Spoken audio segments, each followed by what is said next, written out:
देखो साहब, बात सत्य है, वो परमात्मा हर जगह विराज रहा है। लेकिन क्या जो हर जगह विराज रहा है वो परमात्मा भक्तों को सुख दे सकता है? अब मान के चलो, व्यक्ति को प्यास लगी हो, उसे पानी की तलाश है, उसे चाहिए जल। प्यास के मारे व्याकुल होकर के किसी से मांगे कि हमें जल दे दो पीने के लिए। जल देने के जगह पर उसे ज्ञान देने लगे।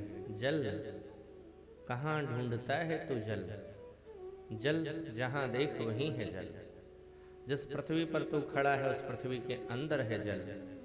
आसमान में जल, वायु में भी जल है। कहाँ जल तू ढूंढ रहा है? तो साहब, इस तरह के ज्ञान से उस प्यासे व्यक्ति की प्यास नहीं बुझ सकती। जब तक कोई साकार व्यक्ति उसके सामने पानी का गिलास नहीं लेकर के आएगा, उसकी प्यास नहीं बुझेगी। आप गाड़ी से जा रहे हों, पहिए की हवा निकल जाए, आपको चाहिए हवा। आप किसी से पूछो, भाई साहब हवा कहाँ मिलेगी? और वो दुकान बताने के बजाय बताने लगे ज्ञान। हवा कहाँ है? नहीं है हवा। जहाँ तू खड़ा है वहाँ नहीं है हवा क्या? यहाँ तो हवा है ही। कुछ और ज्ञानी मिलेंगे, बोले बाहर कहाँ ढूंढता है? हवा तो तेरे अंदर भी है, फूंक मार निकलेगी हवा बाहर। जैसे कई लोग कहते हैं भगवान हर जगह है, फिर कुछ कहेंगे भगवान तो तेरे अंदर भी है। लेकिन साहब, इस हर जगह की हवा से या फूंक की हवा से हमारा काम नहीं बनना है। हमारा काम किससे बनेगा? जब हवा के केंद्र पर जाएंगे, कोई साकार व्यक्ति आकर के पहिए से जब अपना कनेक्शन जोड़ेगा, पाइप जोड़ेगा, तब हमारे पहिए में हवा आएगी। इसी तरह से शबरी को आनंद कैसे मिलेगा? अब उस ब्रह्म के बारे में जिसको कहा गया है सहस्र शिरखा पुरुखा सहस्त्राक्ष, ठीक है, व्यापक है, वो विराट रूप है उसका। लेकिन वो विराट रूप वाला विदुर की कुटिया में कहाँ से आएगा? वो शबरी के पास कैसे आ सकता है? उसके लिए तो साकार स्वरूप ही उसका होना पड़ता है। अच्छा, बार बार ये होता है कि विविध रूपों में भगवान आता है। आखिर भगवान के आने का कारण क्या है? प्रयोजन क्या है? किसी ने कहा धर्म की स्थापना के लिए, किसी ने कहा राक्षसों को मारने के लिए, किसी ने कुछ कहा। अब थोड़ा आप यह विचार करो साहब, क्या भगवान राक्षसों को मारने के लिए आते हैं? अगर हम यह कह दें कि परमात्मा का अवतार राक्षसों का वध करने के लिए होता है, तो परमात्मा पर प्रश्न चिन्ह लग जाएगा। इसका मतलब भगवान हिंसावादी है, उसे रक्तपात अच्छा लगता है, खून खराबा अच्छा लगता है। शायद उसे साकेत या वैकुंठ में वही करने को नहीं मिलता है जिसके लिए वो यहाँ आया है। नहीं साहब, हम यह नहीं कह सकते कि भगवान का अवतार मारने के लिए होता है। वो तो अगर राक्षसों को मारना भी होगा ना, तो वहां से बैठे बैठे मात्र संकल्प ले लेवे सर्वे राक्षसः म्रियन्तु, फिर दुनिया की ऐसी कोई शक्ति नहीं है जो उन राक्षसों को मरने से बचा ले। राक्षस वध प्रयोजन नहीं है। प्रयोजन धर्म की स्थापना भी नहीं है। धर्म की स्थापना अगर उसे करना होगा साहब, तो अपने किसी भी परिकर को वो भेज देगा, धर्म की स्थापना कर देंगे। स्वामी रामानुजाचार्य आए, आदि शंकराचार्य जी आए, स्वामी रामानंदाचार्य जी महाराज आए, धर्म की स्थापना कर दिया उन्होंने, लोगों को धर्म से जोड़ दिया, दिशा निर्देश दे दिया। तो धर्म की स्थापना के लिए भी किसी परिकर को भेज सकते हैं, फिर उसका मनुष्य के रूप में अवतार क्यों? हनुमान जी महाराज कहते हैं, प्रभो मर्त्यावतारस्त्वः मर्त शिक्षणं रक्षौ वधायेव न केवलं विभु। हे विभु, हे सरकार, आपका मनुष्य के रूप में अवतार धारण करने का प्रयोजन मनुष्यों को शिक्षा देना है।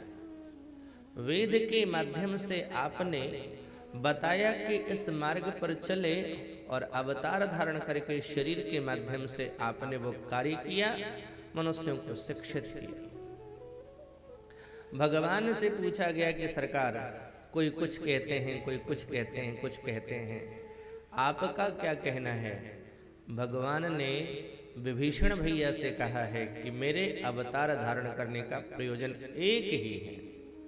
भगवान विभीषण से कहते हैं, तुम सारिखे संत प्रिय मोरे, तुम सारिखे संत प्रिय मोरे, तुम सारिखे संत प्रिय मोरे, तुम सारिखे संत प्रिय मोरे, धरऊ देह नहीं आन निहोरे, धरऊ देह नहीं आन निहोरे, धरऊ देह नहीं आन निहोरे, धरऊ देह नहीं आन निहोरे, तुम सारे संत प्रिय मोरे, तुम सारे थे संत प्रिय मोरे। तुलसी बाबा श्रीमद् गोस्वामी तुलसीदास जी महाराज ने भी कहा कि अगर मुझसे पूछो कि अवतार क्यों उसने धारण किया तो सुन लो क्या कारण है। सो केवल भगतन हित लागी, सो केवल भगतन हित लागी, परम कृपालु प्रणत अनुरागी, परम कृपालु प्रणत अनुरागी, सो केवल भगतन हित लागी, सो केवल भगतन हित लागी, सो केवल भगत, सो केवल भगत, सो केवल भगतन हित लागी।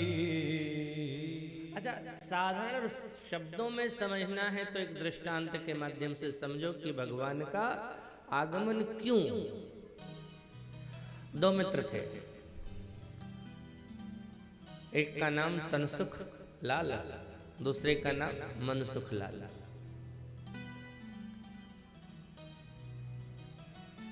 एक रहता था सहसा में और दूसरा रहता था चंदा में। दोनों मित्र थे, साथ में पटना में पढ़ते थे, मित्रता थी गहरी। अच्छा, समय आया, तनसुख को किसी विदेशी कंपनी में जॉब लग गई, नौकरी लग गई, वो चला गया विदेश। वहीं जाकर के उसने ब्याह इत्यादि कर लिया, वहीं रह गया वो। मनसुख जो था वो आ गया यहीं सहसा में, यहीं रहने लगा। समय बीतता चला गया, 25-30 वर्ष गुजर गए। अब मनसुख की एक बेटी, उसने उस बेटी का विवाह निश्चित किया, सबको उसने बुलाया। उसे लगा मेरा मित्र तनसुख नहीं आ रहा तो कहीं आयोजन में कमी है। उसने मित्र को फोन किया, देख पैसा कमाने के लिए तू चला गया वहां पर, लेकिन पैसा ही सब कुछ नहीं है, तुझे यहाँ आना पड़ेगा। और नहीं आया ना तो अच्छी बात नहीं होगी, तुझे मेरे बचपन की दोस्ती की सौगंध है, और अगर नहीं आया तो तेरी मेरी दोस्ती समाप्त। प्रेम भी दिखाया, धमकाया भी, तनसुख को लगा नहीं जाना चाहिए। वो आया, मनसुख के बेटी के विवाह में सम्मिलित हुआ। अब बेटी की विदाई हो गई, चला गया, बिटिया चली गई। अब जो तनसुख आया है उसकी फ्लाइट एक दिन के बाद है, पटना से उसकी फ्लाइट एक दिन के बाद है। अब उसने सोचा कि आ तो गया मनसुख के घर में, यहाँ बिटिया के विवाह में सम्मिलित हुआ, बिटिया की विदाई भी हो गई, लेकिन अब मेरे पास एक दिन का समय है, क्या किया जाए। तो गया वो चंदा और जा कर के वहाँ अपने घर को उसने खोला, तो जहाँ तहाँ प्लास्टर टूटे थे, चूहों ने बिल बना रखा था, जाले लगे थे। उसने 2-4 सेवकों को बुलाया और लेकर के गया, साफ सफाई करवा दी। अब साफ सफाई करा करके वो फिर अगले दिन चला गया। अब जो वहाँ वाले उस गांव चंदा वाले जो थे वो क्या चर्चा करने लगे, पता है तनसुख आया था। बोले हाँ आया तो था। काहे के लिए आया था? बोले किसी से मिला जुला तो नहीं, खाली घर ठीक कराने के लिए आया था, और घर ठीक करा करके चला गया। लेकिन जो लोग पूरी बात जानते हैं वो क्या जानते हैं कि तनसुख विदेश से घर ठीक कराने के लिए नहीं आया, वो आया था अपने मित्र के प्रेम में भर करके इसके निमंत्रण पर। हाँ, जब उसका खाली समय बचा तो सोचा कि जरा घर की जो व्यवस्था है इसको भी सुधार दे। ठीक इसी तरह से भगवान आते हैं अपने भक्तों के लिए, उनके भक्त उनको पुकारते हैं, उनकी भावनाओं के अनुसार उनको पूर्ण करने के लिए परमात्मा का आगमन होता है। बाद में जो खाली समय बच जाता है तो देखते हैं संसार रूपी मेरे घर को ये रावण, कंस इत्यादि चूहे खराब कर रहे हैं,